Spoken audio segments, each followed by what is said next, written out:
सर्त 2020 हे वर्ष आव्हानात्मक होतं. सर्वच घटकांना अनेक अडचणींचा सामना करावा लागला.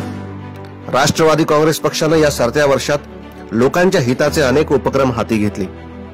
जनसामान्यांना दिलासा देण्यासाठी पक्ष संघटनांनी मोठंच काम केलं. राष्ट्रवादी काँग्रेस पार्टीचा 2020 मधील काही महत्त्वाच्या कामांचा हा आढावा.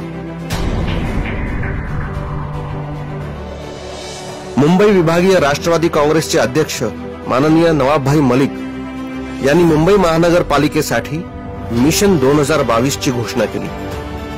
महाविकास आघाडी स्थापनेनंतर प्रत्येक निवडणूक आघाडीच्या झेंड्याखाली लढवली जाणार असल्याचं ठरलं.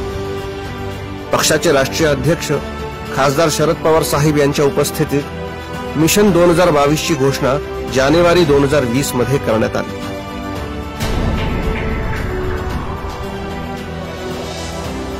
कोरोना महामारीने जगभर थैमान घातलं. राज्यातही लॉकडाऊनची घोषणा झाली. अचानक झालेल्या लॉकडाऊनमुळे अनेकांना 2 वेळच्या जेवणासाठी झटावं लागलं. राष्ट्रवादी काँग्रेस पक्ष गरजवंतांसाठी धावून गेला. त्यांच्या 2 वेळच्या जेवणाची व्यवस्था केली. अनेक नेत्यांनी आपल्या विभागात अन्नदान केलं. गृहनिर्माण मंत्री माननीय जितेंद्र आव्हाड हे दररोज 1 लाख लोकांना जेवणाच्या पाकिटाचे वाटप करत होते. संघटना पातळीवर हा उपक्रम सर्वत्र राबवला गेला. अन्न व नागरी पुरवठा मंत्री माननीय छगन भुजबळ साहेबांनी सर्व रेशन कार्ड धारकांना स्वस्त दरात रेशन देण्याचा निर्णय घेतला. प्रत्येक कार्ड धारकामधील प्रत्येक व्यक्तीला 5 किलो प्रत्येक महिन्याला फुकट तांदूळ देण्यात यावा.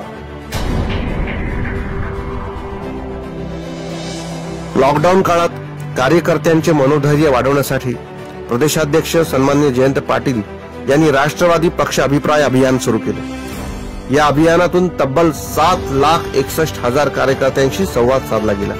कार्यकर्त्यांना येणाऱ्या अडचणी, त्यांचे प्रश्न, त्यांचं मनोगत ऐकून घेण्यात आलं. सर्वाधिक अभिप्राय नोंदवणाऱ्या फ्रंटल संघटनांना आदरणीय पवार साहेबांच्या 80व्या वाढदिवसानिमित्त घेण्यात आलेल्या कार्यक्रमात पुरस्कार देऊन सन्मानित करण्यात आले. कोरोना रोगाचा प्रादुर्भाव वाढला असताना राज्याचे सार्वजनिक आरोग्य मंत्री नामदार राजेश टोपे यांनी जनतेला मीच माझा रक्षक हा मंत्र दिला. या महामारीचे उच्चाटन करण्यासाठी त्यांनी अनेक प्रतिबंधात्मक उपाययोजना हाती घेतल्या. कोरोनापासून वाचण्यासाठी नियमांची काटेकोर अंमलबजावणी करण्याचा संदेशही दिला.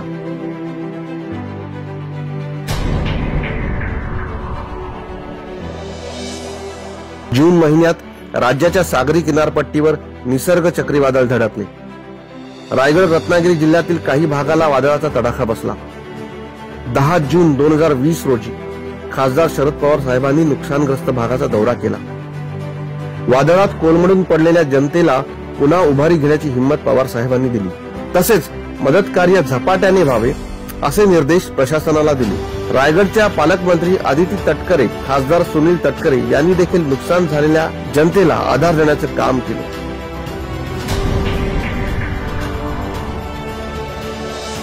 मराठा समाजाच्या सामाजिक, शैक्षणिक व आर्थिक उन्नतीसाठी स्थापन झालेली सारथी संस्था बंद होणार असा चुकीचा प्रचार होत होता.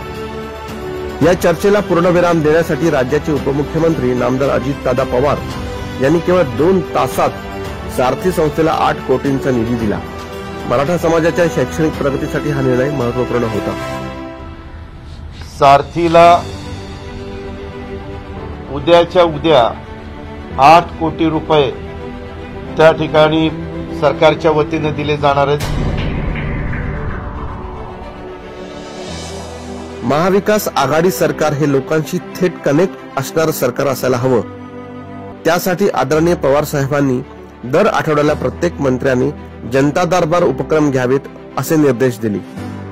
सप्टेंबर 2020 पासून मुंबईतील पक्ष कार्यालयात दर आठवड्याला जनता दरबार उपक्रम होऊ लागला.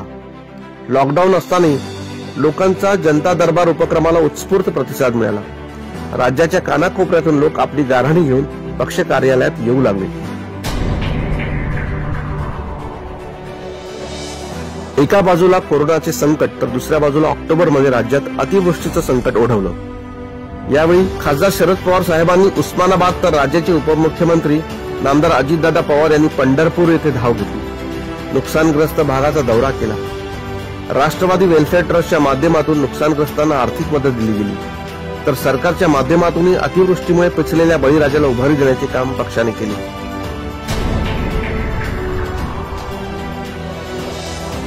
राज्याचे गृहमंत्री नामदार अनिल देशमुख यांनी महिला व बालकांच्या सुरक्षिततेसाठी आंध्र प्रदेश राज्यातील दिशा कायद्याच्या धर्तीवर महाराष्ट्रातही कडक कायदा लागू करण्याचा निर्णय घेतला. स्वतः आंध्र प्रदेशमध्ये जाऊन दिशा कायद्याची माहिती जाणून घेतली. त्यानुसार राज्यात शक्ती कायद्याच्या विधेयकाला मंत्रिमंडळात मंजुरी मिळवली. राज्यातील सर्वच वर्गातून कायद्याचे स्वागत करण्यात येते. पुढील अधिवेशनात कायदा मंजूर होण्याची शक्यता आहे. 15 दिवसामध्ये त्याची इन्व्हेस्टिगेशन झाली पाहिजे, त्याची चार्जशीट झाली पाहिजे आणि चार्जशीट होऊन कोर्टामध्ये 30 दिवसामध्ये त्याची ट्रायल झाली पाहिजे. अशा पद्धतीनं या जो बिल आणण्याचा आमचा प्रयत्न आहे, जो कायदा आणण्याचा प्रयत्न आहे, त्याच्यामध्ये आम्ही प्रावधान केलेलं आहे. शक्ती बिलाला मंत्रिमंडळाने मंजुरी दिली आहे.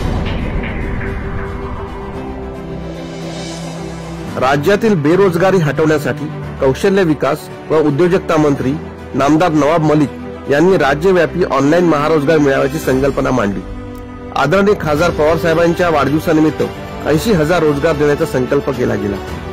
ऑनलाईन महारोजगार मेळाव्यामार्फत 80,000 रोजगारांचा टप्पा पार करण्यात आला. दिव्यांग व्यक्तींना उपयोगी पडतील अशा विविध उपकरणांचे वाटप सामाजिक न्याय मंत्री माननीय धनंजय मुंडे यांनी केलं.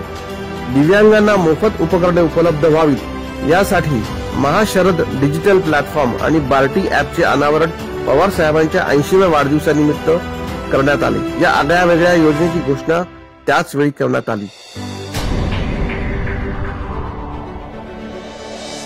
कोरोना महामारीच्या काळातील लॉकडाऊनचा फटका राज्यातील ब्लड बँकांना बसला. रक्तपुरवठा कमी झाल्यामुळे रुग्णसेवेत अडथळे निर्माण झाले. यातून मार्ग काढण्यासाठी राज्याचे आरोग्यमंत्री नामदार राजेश टोपे आणि खासदार सुप्रिया सुळे यांनी स्वतः रक्तदान केलं.